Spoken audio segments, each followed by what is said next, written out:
Olá! Era uma vez Honório, um jovem recém-formado em Direito. Certa vez, Honório estava em uma reunião familiar quando um dos convidados, seu tio Afrânio, um sujeito muito curioso, o questionou se ele sabia o que era casamento e por que as pessoas casadas não poderiam se casar novamente. Honório, sem saber o que responder, aproveitou-se de um descuido de seu tio e saiu da reunião sem que ninguém notasse para ligar para você, um especialista ou uma especialista em direito de família, para que o ajude a responder ao seu tio Afrânio. E aí, você saberia ajudar Honório? Se você não sabe e quiser saber a resposta, fique conosco. Meu nome é Maurício e seja bem-vindo ao canal Era uma Vez Direito.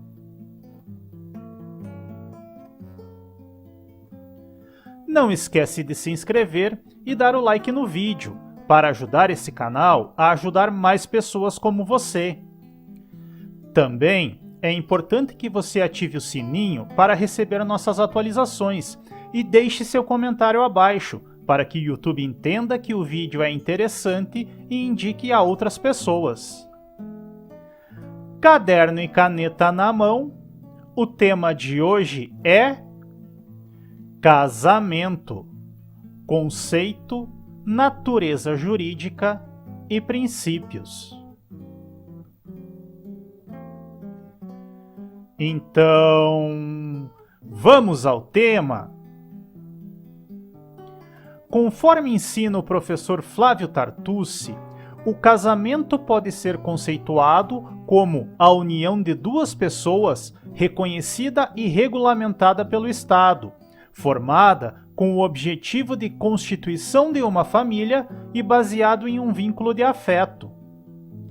É importante referir que a doutrina clássica, a exemplo de Clovis Bevilacqua, conceituava casamento como um contrato bilateral e solene, pelo qual homem e mulher se unem indissoluvelmente, legalizando por ele suas relações sexuais, estabelecendo a mais estreita comunhão de vida e de interesse, e comprometendo-se a criar e educar a prole que de ambos nascer. Maria Helena Diniz conceitua casamento como sendo o vínculo jurídico entre o homem e a mulher livres, que se unem segundo as formalidades legais para obter o auxílio mútuo e espiritual, de modo que haja uma integração fisiopsíquica e a constituição de uma família. Apesar da menção aos sexos distintos que a doutrina clássica traz no conceito, o Brasil admite, na atualidade, o casamento entre pessoas do mesmo sexo. Em que pese a legislação não tenha sido alterada nesse sentido, uma vez que a Constituição Federal refere em seu artigo 226, parágrafo 3º, que, para efeito da proteção do Estado, é reconhecida a união estável entre o homem e a mulher como entidade familiar, devendo a lei facilitar sua conversão em casamento, e o artigo 1514 do Código Civil ainda anuncia que o casamento se realiza no momento em que o homem e a mulher manifestam perante o juiz a sua vontade de estabelecer vínculo conjugal e o juiz os declara casados. O STJ reconheceu expressamente a inexistência de óbice relativa à igualdade de sexo, as uniões homoafetivas, nestes termos. Abre aspas. Assim sendo, as famílias formadas por pessoas homoafetivas não são menos dignas de proteção do Estado se comparadas com aquelas apoiadas na tradição e formadas por casais heteroafetivos. O que se deve levar em consideração é como aquele arranjo familiar deve ser levado em conta. E, evidentemente, o vínculo que mais segurança jurídica confere às famílias é o casamento civil. Assim, Se é o casamento civil a forma pela qual o Estado melhor protege a família, e se são múltiplos os arranjos familiares reconhecidos pela Constituição Federal de 1988, não será negada essa via a nenhuma família que por ela optar, independentemente de orientação sexual dos nubentes, uma vez que as famílias constituídas por pares homoafetivos possuem os mesmos núcleos axiológicos daquelas constituídas por casais heteroafetivos, quais sejam a dignidade das pessoas e o afeto. Por consequência, o mesmo raciocínio utilizado tanto pelo STJ quanto pelo STF para conceder aos pares homoafetivos os direitos decorrentes de união estável, deve ser utilizado para lhes proporcionar a via do casamento civil. Ademais, porque a Constituição Federal determina a facilitação da conversão da união estável em casamento. Fecha aspas. Ainda, no âmbito doutrinário, a 7ª Jornada de Direito Civil, realizada pelo Conselho de Justiça Federal em 2015, aprovou o enunciado 601, que determina que é existente e válido o casamento entre pessoas do mesmo sexo, trazendo a seguinte justificativa, abre aspas, o modelo familiar contemporâneo é o resultado de um processo lento de evolução traçado em meio às transformações sociais, culturais e econômicas onde a família atua. Apesar da atual necessidade de adaptação da legislação infraconstitucional, conforme se depreende da situação abordada e formalmente instruída pela resolução do Conselho Nacional de Justiça número 175, optou o legislador por não incluir à moldura da norma civil as construções familiares já existentes, formadas por casais homossexuais. Ao longo da história, a família sempre gozou de um conceito sacralizado, servindo de paradigma à formação patriarcal e sendo aceito exclusivamente o vínculo heterossexual.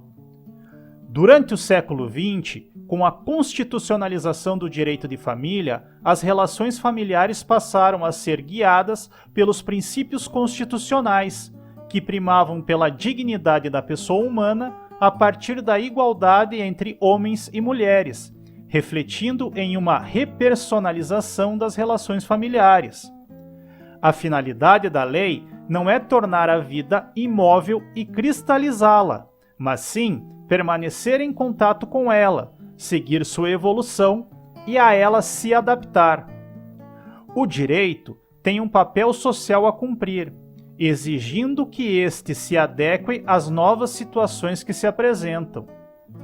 O novo modelo da família funda-se sob os pilares da repersonalização, da afetividade, da pluralidade e do eudemonismo, incorporando uma nova roupagem axiológica ao direito de família. Sendo assim, visível é a necessidade de interpretação extensiva do citado dispositivo legal, tornando aplicável aos casais homoafetivos a celebração do casamento e a formação do vínculo conjugal. Na Comissão Família e Sucessões, houve mudança de redação da proposta original apenas para objetivar o reconhecimento jurídico do casamento entre pessoas do mesmo sexo, em razão de não haver motivo para apenas admitir a união estável à luz da Constituição Federal. Fecha aspas. Assim, a necessidade de diversidade de sexo para a realização do casamento não mais existe, sendo perfeitamente possível o casamento de pessoas do mesmo sexo. Vencida a parte conceitual, vamos analisar a natureza jurídica do casamento. Em relação à natureza jurídica, não há um consenso na doutrina. O professor Flávio Tartucci aponta a existência de 3 correntes.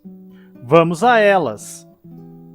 A primeira é a teoria institucionalista, que diz que o casamento é uma instituição, tese sustentada, entre outros, por Maria Helena Diniz e Rubens Limon de França. Nessa corrente, há uma forte carga moral e religiosa. A segunda teoria é a teoria contratualista, para o qual o casamento é um contrato de natureza especial e com regras próprias de formação. Esta tese é sustentada por Silvio Rodrigues. Por fim, tem-se a teoria mista ou eclética, para a qual o casamento é uma instituição quanto ao seu conteúdo e um contrato especial quanto à sua formação.